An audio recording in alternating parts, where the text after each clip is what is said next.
Welcome to Let the Boys Kiss, the creation of queer ships, where we ask the question, is it queer baiting, queer coding, or queer canon? This week, we'll be discussing Carol and Maria from Captain Marvel. I'm Maddie. And I'm Kelsey.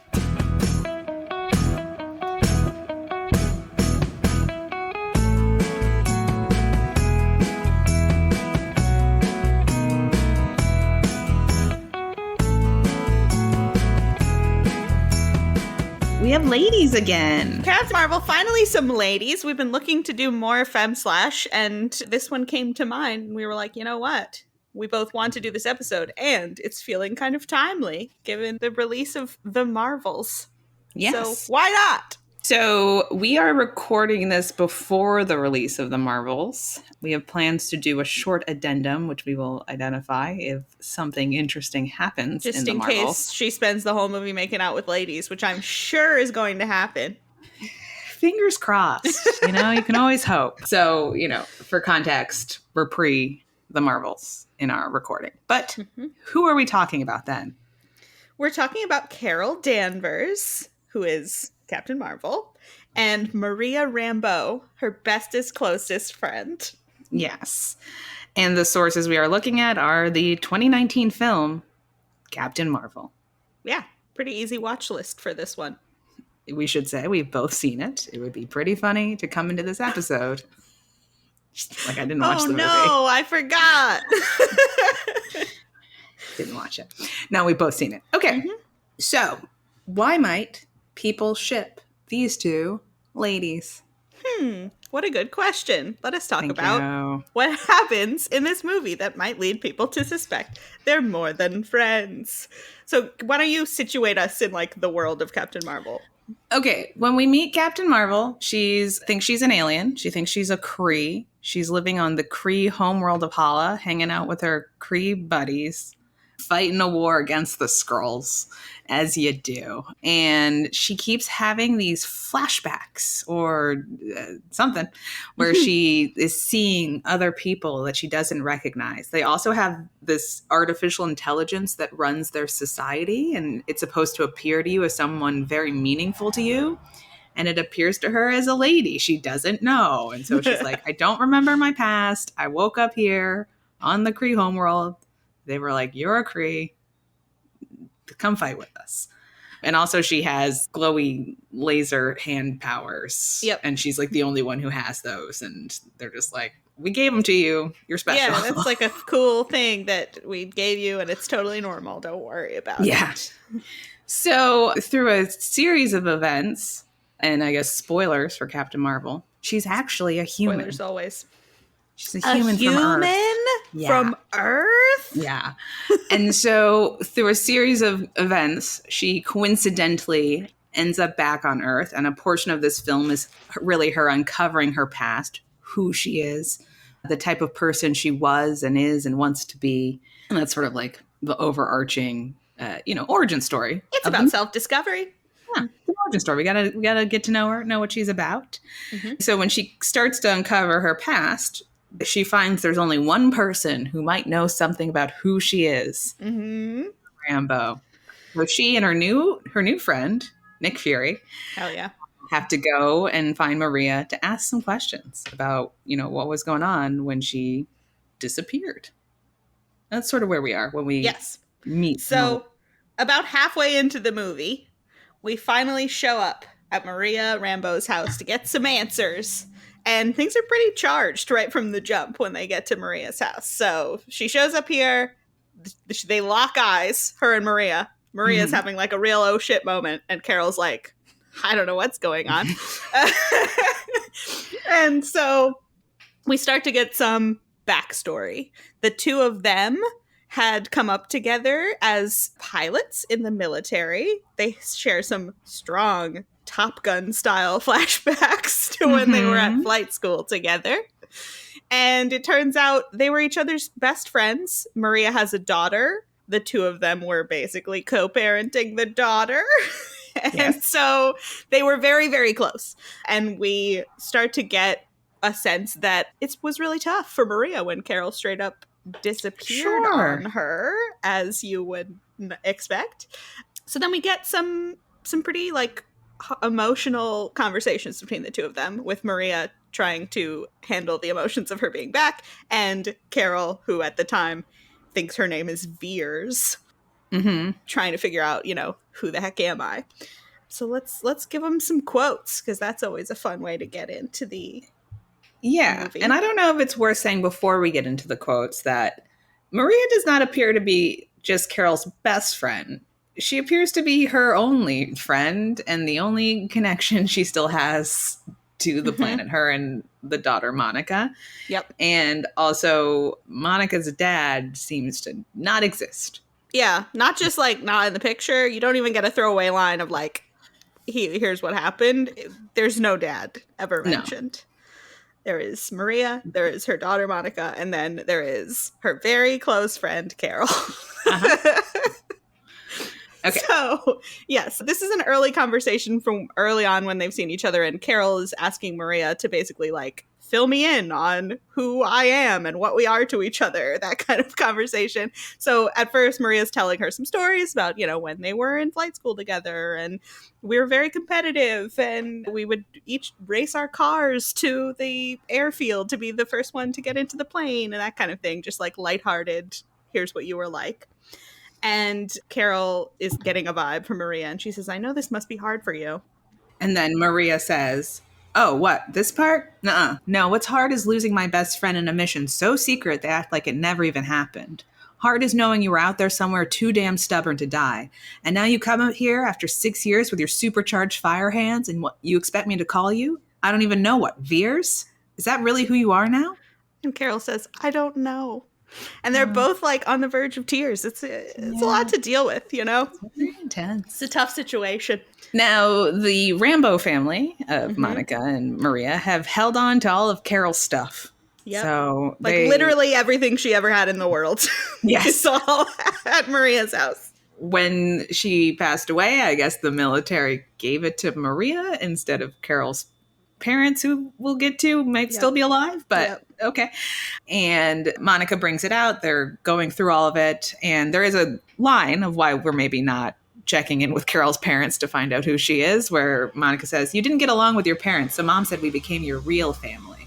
Oh, so this box of stuff is like a bunch of pictures of them. So it's pictures of Carol and Monica in Halloween costumes together. It's pictures from Christmas of the three of them in their pajamas opening presents on Christmas morning. It's like over and over all evidence of a full life that they shared together. And so it's them being like, here's who you are. Like, we know you.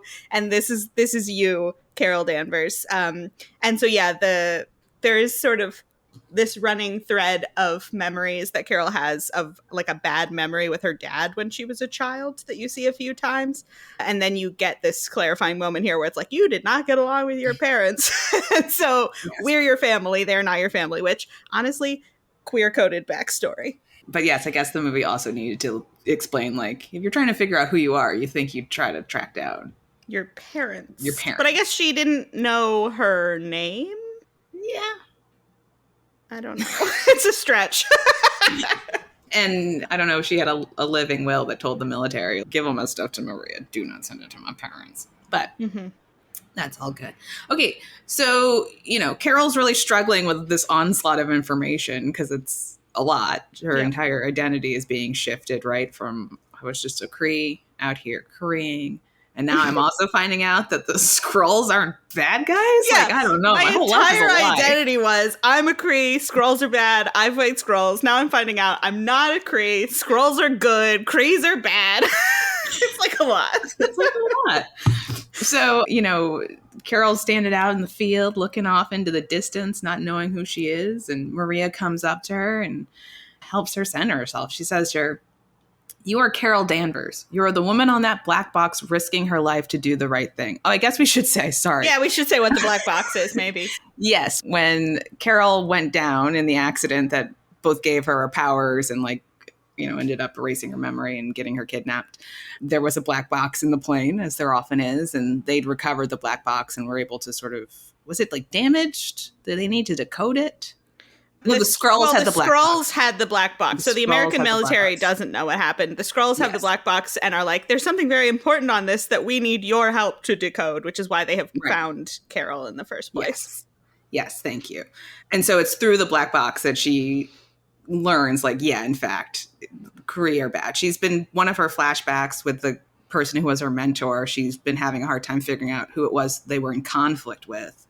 And it turns out it's Jude Law, who was her new mentor. Mm-hmm. And then she has to learn that Jude Law was a villain this whole time. And, again, it's all a lot. It's all a lot. So yeah, she's heard the black box now. She knows she needs to go on this mission with the Skrulls, but she's still trying to center herself, as you said. So it's like, Maria, who am I, basically? Yes. And Maria says, you are Carol Danvers. You are the woman on that black box risking her life to do the right thing. My best friend who supported me as a mother and a pilot when no one else did. You are smart and funny and a huge pain in the ass. And you were the most powerful person I knew way before you could shoot fire from your fists. You hear me? Do you hear me? And then they both cry and hug. It's really, really nice. I always love speeches like this. I think of them as like When Harry Met Sally style speeches where people are like, these are the things I like about you and you annoy the hell out of me, but I wouldn't have it any other way. That kind of speech, which is like also the speech at the end of Tombstone, right? But yeah, I love those. Always a good time. Yep. And so the rest of the movie is, they go on their adventure to help the Skrulls. They find out that the Skrulls really just want to get back to the rest of their family. So parallels, right? The main Skrull is really just trying to reconnect with his wife and child. Yes, indeed. It is exactly the one-to-one parallel of a wife and child. Interesting. And then, Carol has to defeat the Kree who are coming to both take her back as a weapon. Also, they're all hunting for what ends up being the Tesseract. They're hunting for a light speed engine. Yep. And it's pretty good. It's pretty good. So at the end, she has reestablished, obviously, her connection with Maria and with Monica. She has a couple of bonding scenes with Monica. And then at the end, she has to leave to help the Skrulls find like a new place to live, basically. And so she promises them at the end, I'm coming back. And they have this heartfelt goodbye scene where she's like, it's really hard for me to say goodbye too. But they head off. She heads off to do her mission. And then supposedly she was going to come back in what should have been Captain Marvel 2. Yes, theoretically. But if you had watched WandaVision, you will know that she didn't come back. Nope. Maria died of cancer. And Monica is pretty mad about the whole thing. So are we all. I'm not saying Monica's in the wrong. No, she's correct. But what are we doing here? Why did she never come back? And why didn't she find the Skrulls a new homeworld? Why are the Skrulls still homeless? What's happening? Why did we abandon this thread of the story? Hopefully we'll get some answers in the Marvels. Yes. But yes, I don't know if we want to talk about our general feelings of the movie. It's pretty good. It's a fun time. I'm mad about this one, but but it was mostly dudes just being mad that there were women in it, I know. It's a 90s period pick. There's fun soundtrack. There's fun clothes. You get to see baby Nick Fury and baby Agent Coulson. Oh, it was so nice to have Coulson back. I know. I love Coulson. There's some fun feministy kind of stuff, which is why people didn't like it, but good moments at the end.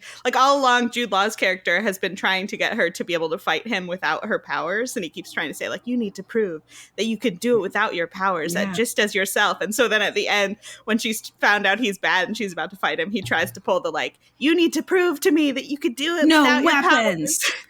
And she's like, fuck no. She blasts him. It's very good. It's a little bit the scene in Indiana Jones with the guy who has the sword and he's doing all the sword tricks. And he's like, can you take me with a sword? And he just shoots him. It's why wouldn't you? Use your powers. But there's a lovely lesson throughout it of she is able to finally harness her powers and realize them as a full part of herself when she realizes that she is human and that is her strength. Emotions aren't bad. No, they keep telling her human is good. Harness your emotions. Don't feel emotions. You can't feel sad or happy when you're fighting. Maybe you can feel angry, but that's it. And it's the whole thing has like a lovely feminist slant to it, right? So Yeah.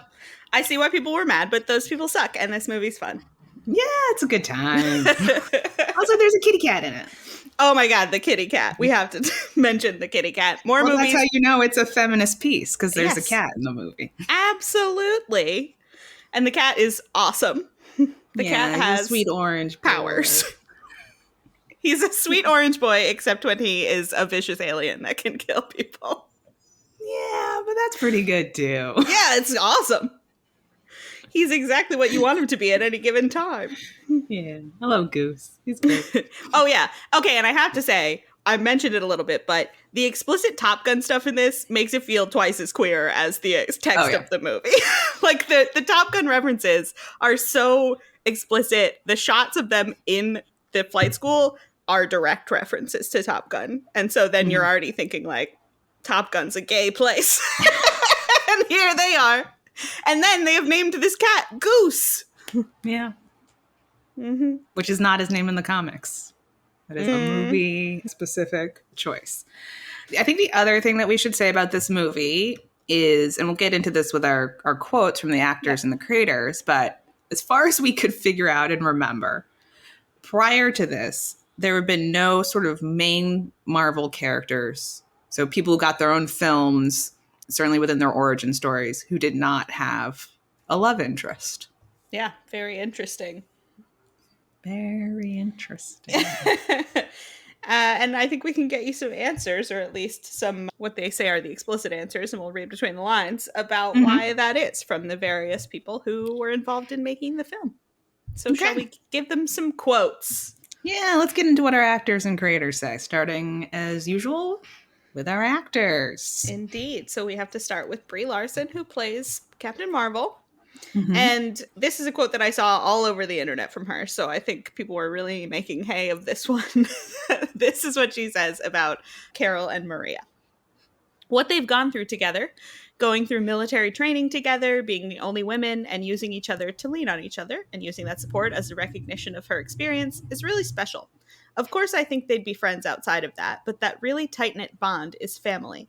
This is the love of the movie. This is the love found again. This is the person to go to the ends of the earth to fight to defend. And to me, it's so natural. I went and saw the movie, and an hour later they were like, Maria is the love. It's not something we made a big deal about, but it feels so natural. That love is so strong. The movie shifts when she's on screen because there's a level of power she commands. And it's like, yeah, that is sort of the structure of this movie, right? There wouldn't be room for a love interest with this storyline. No, we'll, I guess, get to this too with the gender swapping, but if there would be, it would be the person that she comes back to who's able to tell her who she truly is. They've set it up so that this is clearly the most important person in her life. Obviously, you could read it as romantic or not romantic, but you can't, say that she is not. This is the relationship of the film. There is no room for her to then also be like, but this guy is kind of cute. Unless she feels that way about Coulson, which honestly, fair enough. He's adorable. Yeah. Okay, we have another quote from Brie Larson saying, I think because it's 2019 and what 2019 is about really is intersectional feminism. There's just no question that we would have to show what it means to be all different kinds of women, that we don't just have one type. It became a great opportunity, even with things like the love story. We wanted to make that big love, that lost love, that love that's found again, be with Carol's best friend. To show that that's incredibly powerful and gripping, and you could go to the ends of the earth and fight till the end for your best friend. It's perfect to me and so meaningful. To me, that's a part of what the meditation of this movie is. It's female strength. But what is female strength? What are the different ways that can look? I love her proclaiming the 2019, the year of intersectional feminism. Sure, why not? Why not? But yeah, again, it's clearly a very intentional choice to structure this movie about reclaiming your lost love and making it a best friendship or whatever. But it's completely within the bounds of analyzing the art to read this as a love story, because it is structurally a love story, right? Yes. And in the same vein, she says, in this film, the great love of her life is her best friend. And it's humbling because you realize love, it doesn't have to be romantic. It can be a deep friendship. That's true. Sure. We love friendship. We do. Okay, so that's what we have from Brie Larson. Mm-hmm. I think we have, a fairly similar perspective from the other side of this relationship. Lashana Lynch, who plays Maria Rambeau. The first quote we have from Lashana is, they have a very dry humor together. They're kind of, when you love someone and you pretend like you hate them, they have that little bit of a slightly unlikely, boisterous, yet very loving, deeply loving, caring sister love, explained Lynch. They have a sisterhood about them that is really nice to see in a Marvel movie.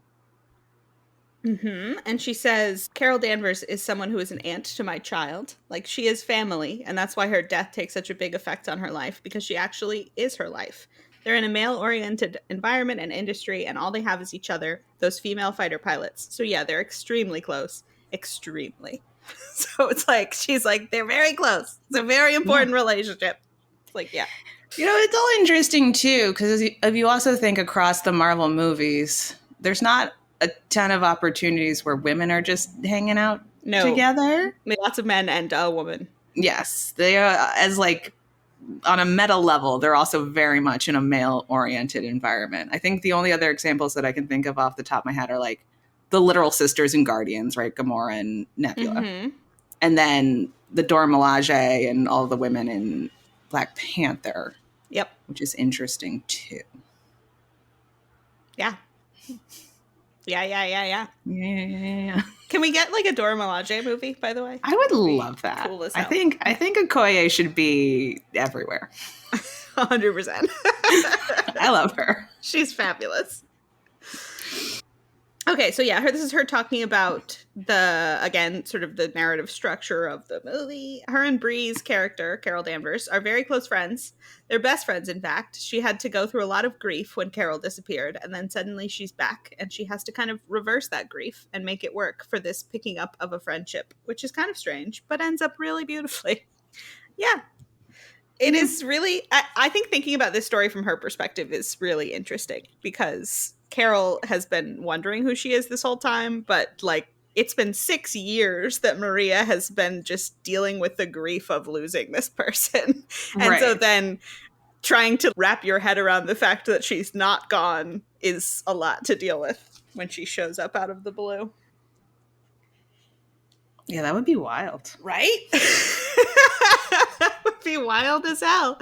It's interesting that she sort of mentions that she didn't ever really believe it, right? One of the quotes from the movie is her being like, I knew you were out there somewhere being too stubborn to die. So it's like she never was really able to come to terms with her being actually gone. Happens all the time when people lose, like people disappear and you don't find a body. Yeah. Like it's hard not to hold out hope that, they just had an episode and wandered off and eventually you'll find them again or something. Mm-hmm. I assume that's not an unusual perspective to have. Yeah. But then to have them actually show back up again is unusual. That's pretty weird. That's pretty weird. And then, she's got weird alien powers, and then there's also aliens. Yeah, dealing with the aliens. But at that point, she's like, sure, of course there are, Explains it. Yeah. Okay. The last quote we have from Lashana Lynch, the question that was asked of her is, how much of their story are we going to see in the past when they're fighter pilots, and how much are we going to see when she's Captain Marvel? And Lashana Lynch says, you do get touches of moments to see how happy they were before and how happy they made each other. And because of that, when she comes back, you see why it affected her so much. You see why her death was such a big deal. And imagining my character now being the only female fighter pilot, African-American as well, in her Air Force base would have been hell. I don't actually remember what I was saying at the beginning, but from her going from working with someone and actually being that complete bum chums to being alone, and raising a child single-handedly with the help of her parents is a hellish experience. And I could relate to that as well with losing someone myself. It's hard. It's a lot, isn't it? I mean, it's a good quote, but I also had to include it because when I read that she called them bum chums, I was like, wait, is Lashana Lynch British? She is. The answer is yes. There's no way that an American person would say that. No, that's not an American phrase. That's not an American phrase. But she's exactly right. They do the setup of like, wow, they had this beautiful life together. It must be really hard for her to have dealt with losing that. How does this affect them emotionally when they are brought back together? Yeah. I also think again, it's interesting, right? And you can talk about like the economy of movie making, but when we see Carol's flashbacks, other than the one with her father and whatnot when she's really young, when she's an adult, the only people she sees in the flashbacks are like Marie and Monica, and then Annette Bening, who Her was the mentor yeah. figure. And that's interesting. It's like there really are no other people in her life. Yes. The two of them were the three of them, I guess, were pretty insular. Yeah. But, they loved each other. They found their family. Yeah, and then they were did. like, we don't need any other people except for Annette Bening, my mentor. Yeah. She's cool. Yep. And an alien. And an alien. But like a cool one. Yeah, she's a good Cree because she also realized the Skrulls weren't evil and was trying to help them. Yeah. It's tough, man, when the government lies to you and tells you you're fighting for a good cause, but then it turns out you're actually just an oppressor. It is tough. Yeah. Okay, so those are our quotes from our two leads, our actors. Yes. We also have some quotes from the writers. Yes, so the writers, Fleck and Bowden, talked about how did we end up in the place where you didn't give her a love interest, basically, is the question.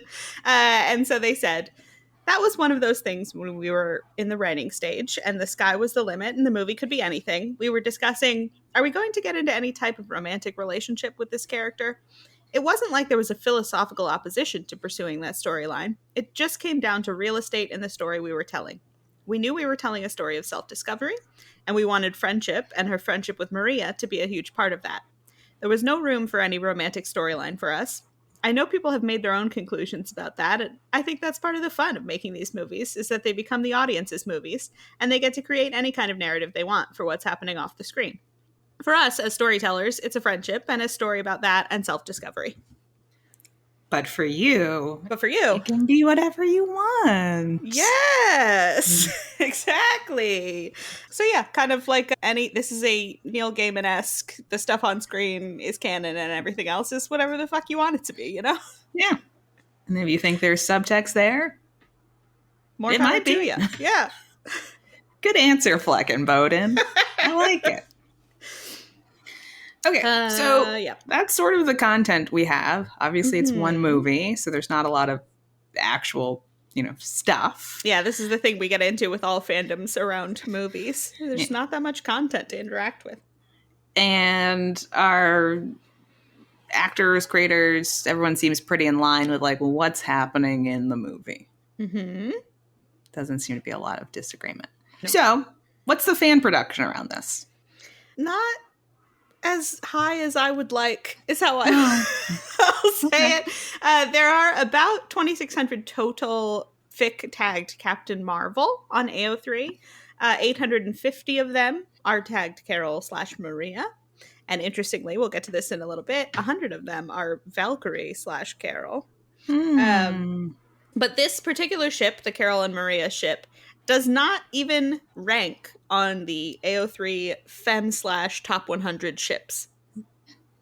Interestingly. Since it's, Marvel's a huge property, you expect ships in Marvel movies to show up on this list. And so we did look and see what Marvel Femme/ships are on the list. And there are 3 of them. Yes. They are Wanda/Natasha at number 41. Maria/Natasha at number 48, and Pepper/Natasha at number 97. Interesting. So these are women who have appeared in films together. Sure. I don't know. Are any of them best friends raising children together? No. I don't know that they've interacted much. Mm-mm. I mean, they have, but not, in an in-depth way. I don't know that any of them have had a very meaningful conversation with one another about, their internal lives. Yeah. We should say, when we say Maria/Natasha, it's not this Maria. Oh, yeah. Thank you. It's Colby Smolder's character, Maria Hill. That would be crazy. That would be really wild. But yeah, it's people that feel sort of more tangentially related to each other than these people. There is also the unfortunate coincidence Sure. Let's call it a coincidence.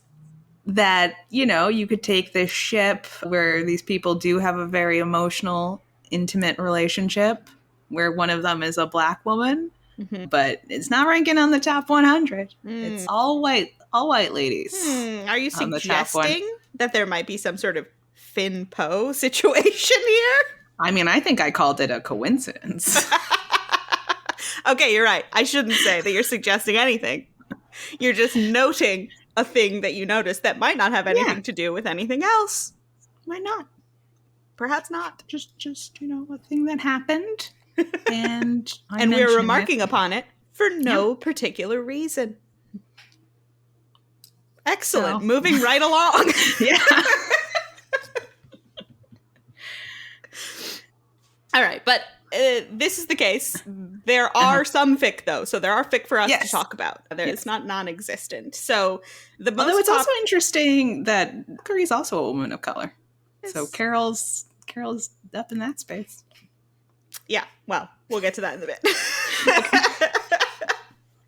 But you'll notice that they are certainly not on the top. Well, I mean, I think that ship makes less sense than the Carol Maria ship. It's an entirely imagined ship. People have just put together, we think Carol is queer, and they've confirmed the Valkyrie is bisexual. So if at some point in the future they meet each other, there will be an opportunity for sparks to fly is the entirety of that ship. Yes. Okay, so the top fic, well, technically the second most popular Carol Maria fic, but the first one was a multi-ship thing that wasn't really about them, so I didn't include it. So the top fic that we did discuss that we did read and will now discuss is called Flying Homeward Down Your Highway by GD Baby. I would love to know the story behind this person's name. But it's a short little fic. Do you want to give me a summary? Yes. So it is like 1,000 words, pretty quick. It takes place once Carol has come back on that, evening when she first arrives, and it's from Maria's perspective. She's obviously working through Carol being back and what that means. And as they're talking through their history, Carol asks the question if they were ever anything more than just friends. And Maria's like, no. And Carol's like, I think I wanted us to be. She's reading the same vibes we're all reading. Yeah. And then they have a sexual encounter. And then the next day, they go on their adventure together to save the scrolls. They gotta save the scrolls. You gotta. I mean, they're very lovely people when you get to know them. Yeah. So yeah, it was short and sweet. I think it sort of satisfies the, initial urge you get watching the movie, right? You're watching it and you're like, what's going on with these two? They're very close. And so then just having someone put on paper hey, what's going on with us? We seem very close. Yeah. And so you're like, yeah, that's what I thought. Confirmation. Good fic. Yeah. So satisfying. Check mark. Yeah. Way to go, GD baby. GD. You did it. Is it goddamn baby? I don't know. Or is it good day, baby? Good day. Could be anything. That's the mystery that gets me. Yeah. Okay, so yeah, that's the fic. As I scrolled down the list, it looked like there were lots of 1,000 or 2,000 word fics. I don't know if anybody has gotten into 100,000 word, here's the history of our entire lives together style fic, but I did not see that. Okay. Fun time though. So we mentioned Valkyrie. Yes. Should we talk about some fan speculation, rumors, thoughts that we have gleaned from the internet? Yes, about the Marvels. Yes. And about just generally the future of Carol Danvers in the MCU. So, yes, as we mentioned at the top, we're pre the Marvels. Could be the gayest movie ever made. We won't know. I mean, we don't know. Crossed. Hope so. So the rumors that we have seen on the internet is that Captain Marvel might be confirmed as gay, either through retconning the original Carol Maria relationship or introducing a new romantic partner who might be Valkyrie. Maybe.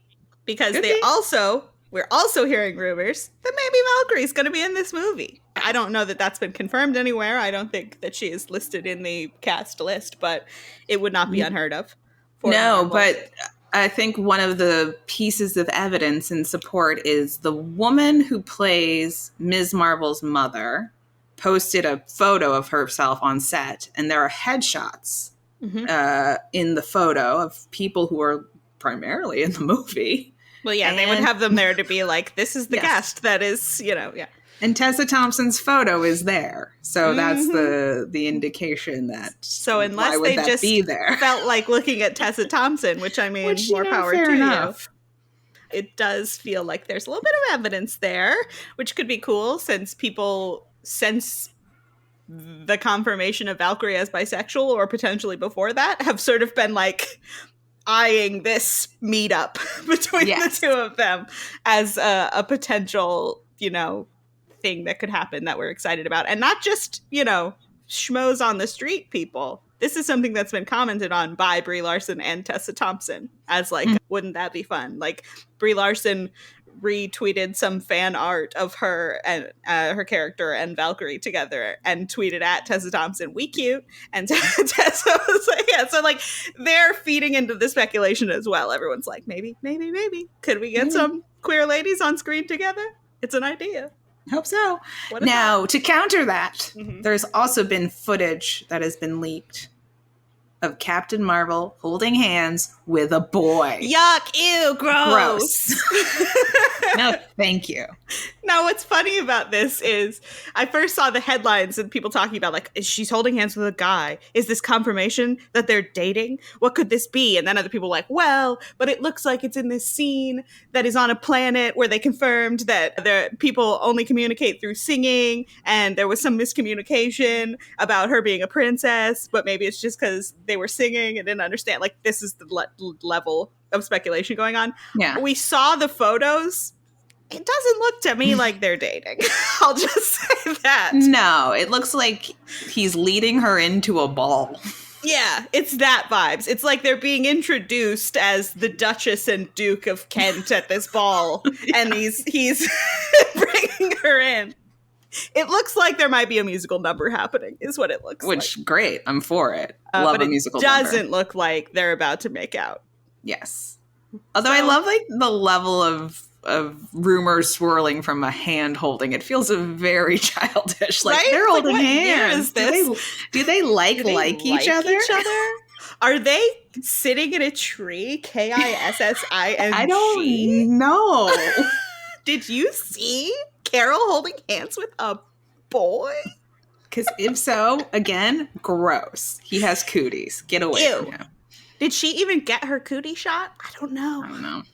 Okay, so anyway, we have plans to watch the movie before this episode is released. So if anything happens of note, or if nothing happens of note, which sadly I am afraid is what will happen. Whatever happens, we will stick it in here. Here we are in the future. Time travel's so fun. It is. So we both saw The Marvels. Sure did. Preliminary thoughts, I guess. Preliminary thoughts. I liked it. It was fun. I don't know why the critics are so upset about it. Not very gay. Not very gay. Quite fun. Iman Vellani is delightful. Her whole family from the Ms. Marvel. So fun. Love it. But I would say the level of gayness is pretty comparable to the first Captain Marvel movie. So that's what you should be expecting if you're going to watch the movie. We should say everyone flipping out about her holding hands with a boy was not anything. Yeah, so there was no problem there. She continues to really have no love interest. She doesn't. And they lean in just as hard to her friendship with Maria as they did in the first one. Valkyrie does show up. She does. Spoiler alert. Tessa's there. They hold hands. They kiss on the cheek. They're not explicitly gay. Yeah. No explicit gayness has happened in this movie. But a lot of cats. So many cats. So if you like cats, get yourself to a movie theater. Okay, I don't know if we have anything else to say about it. Or should we just go back to ourselves in the past? To get into it too deeply. We were so young and hopeful. Ah, those were the days. Do you feel queer-baited is maybe a question to ask? Well, I think it's interesting that Tessa Thompson and Brie Larson have talked as much as they have about like the potential for a romance with each other. And I guess this movie could be setting that up somehow down the line, but certainly if any gayness was promised by anyone, it was not delivered upon. Well, yes. Nothing is precluded as of yet, but nothing No, has happened. they also haven't done any like she's got a boyfriend now. Like none of that is happening with No. Captain Marvel. Any of them, really. Yeah, there's not romance happening in this. It's more about family and friendships, which is like cool. Yeah, it's very nice. Yeah. Okay, back to All the right. past. And now we're back in the past. Woo! Wasn't the future cool, guys? We had a great Probably time. not. No, I mean maybe cool and or depressing. What a disappointment / revelation that film was. Yeah. Oh, I thought you just meant in general. If it's Oh, going to yeah. be like cooler in two That's true. weeks. I don't think so. No. Okay. Well, but I think that's like all we have to talk about. We don't have a super long episode today, but again, there's not a lot of content yet. But I hope there will be. Maybe our addendum will actually really blow this out. I Yeah, shouldn't maybe. say it's a super short episode. Maybe by the time This we has become a talk through 3-hour episode. it. We don't know. We don't know. Anything could happen. It's the future. But what we can talk about is what we usually talk about. Is it queer baiting, queer coding, or queer canon? I think it's queer coding. Yeah, I'm leaning that way myself. I mean, they can say all they want, like, we just wanted to write a friendship and not a romance, but they lean into so many queer beats Tropes. that it's Yeah. like, you can get away with saying they're just friends, but like, they're very close friends, you know? Mhm. Oh my God, they were roommates. I hope we are not in a space post update where we feel that we've been queer baited about Captain Marvel and Valkyrie. Well, yeah, we'll have to see what the creators are saying. I don't know. I feel like you can sort of write off the Brie Larson and Tessa Thompson stuff as them being legitimately excited about the idea. Like, all we've seen Mhm. Tessa Thompson say is, like, I love the idea. I'm super happy Valkyrie is queer. They were trying to talk up, like, how queer the last Thor movie was going to be, and it Yeah, wasn't. we She's talked clearly about been, it. like, I want her gayer. And she said, you know, I love Brie Larson. It would be really cool to do that with her. I think they seem legitimately excited about the idea. So if it doesn't happen, I don't know that they're We can blame them. responsible. But, you know, we'll see. We'll see. We will. What would Okay. happen if we gender swapped one of the characters? They'd be together. There's no way you have a person who's lost their memory and, you know, comes back to the one person in their life who they have a child with, even if it's not, you know, their biological child. That would be a platonic male-female relationship in any film. Yep. Can you imagine the photos from Christmas morning of the three of them in pajamas together and they're not Yeah. they're not together? Yeah, right. No. Yeah, definitely a couple. 1,000%. I mean, again, as we always say, I'd love to see that movie where that happens. Yeah. I mean, That'd to be be honest, awesome. if we are 1,000% on the side of more platonic male-female friendships in cinema. Yes. Hell yeah. 100%. But that shit doesn't happen, and it seems like it happens all the time that they put same-sex friends together, co-raising children, and we're just supposed to be like, that's normal. That's totally fine. Yeah. Neither of them seem to have ever, outside of whatever happened with Maria where she had that child, doesn't sound like she's had any other relationships in the last 6 years. Carol never dated anyone from the photos we saw. Nope. Or the flashbacks. So. Yep. Interesting. Okay. All right. So why isn't it canon? Well, I mean, the creator said they wanted to tell a friendship story, but if, you know, you want to see other things, you can. So I guess we take their word for it. They wanted to tell a friendship story, which I can't fault them for. No, we love friendship. We love friendship. Friendship is good. We need more friendship in things. It just is a real bummer that usually we get forced to accept friendship in same-sex things and no friendship in non-same-sex things. Yeah. But that's society. Yeah, that's a fun problem. Okay. All right, so how do we feel about this queer baiting on a scale of 1 to 5? We just said it wasn't queer baiting. Yeah. So I don't feel like it was promoted on the back of like, this was not one of these cases where Disney said this is going to be our first gay character. No. Kevin Feige's out here all the time. We're going to have gay characters. I promise we're going to have gay characters. But I don't think they promised that these would be the ones. No. This is not one of Disney's 7 first gay characters. So I don't think you can get too mad at them. No. But maybe in the next one. Hope so. Okay. Okay. All right. Well, that feels like it sums it up. That's Captain Marvel so. and her bestie, Maria Rambeau. It's a fun little movie. If you haven't revisited it, it's a nice time. I think it's worth a revisit. It got a bad, rep from all of the trolls on the internet who were not happy with it, but it's worth it. It's Go a solid origin story. Yes, everyone's good in it. Yes, they are. Samuel Jackson's good. Yes. I love Jude Law in it. He's the worst he's as a great character, villain. But he's great. Big fan. Yeah. It's good. Yeah. All right, so what are we talking about next time? Next time we are going to have our highly anticipated return to previously covered ships. Yeah. So we've gotten a lot of inquiries about a number of these things. Been asking, and it's coming, people. Mostly people have been asking us about Good Omens and Our Flag Means Death. We will be revisiting both of those. As well as Leverage and Loki. Woo, woo, woo. The big L's. Yeah. So there are new seasons of all of these things since we recorded our last episodes. We will be checking in to see if the queerness has progressed or regressed in each of the cases. Yes, and what it all means. I wonder if we should structure that episode in like least to most requested. It'll be like Leverage, Loki, Our Flag Means Death, Good Omens, probably, if we do that. Yep. But, we'll put in timestamps so you can jump around. The end.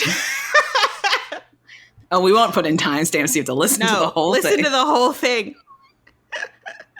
If you want that Good Omens payoff, you will suffer through Leverage. Okay, so that will be next time. So appreciate everyone's continued patience. We are getting to it, but we wanted to wait for all of these things to be completed before we recorded. And also we were trying to hit some timeliness with this Captain Marvel episode. We try, guys. It's really tough to be timely in a bi-monthly podcast. Yeah, but it's coming. It's coming, we promise. Thank you for waiting. And I'm sure, though we haven't recorded yet, it will be well worth the wait. Oh, of course. All right. In the meantime, if you have questions, comments, concerns, suggestions for other ships we should cover, reach out to us at ltbkpod@gmail.com and find us on Twitter and Tumblr at ltbkpod.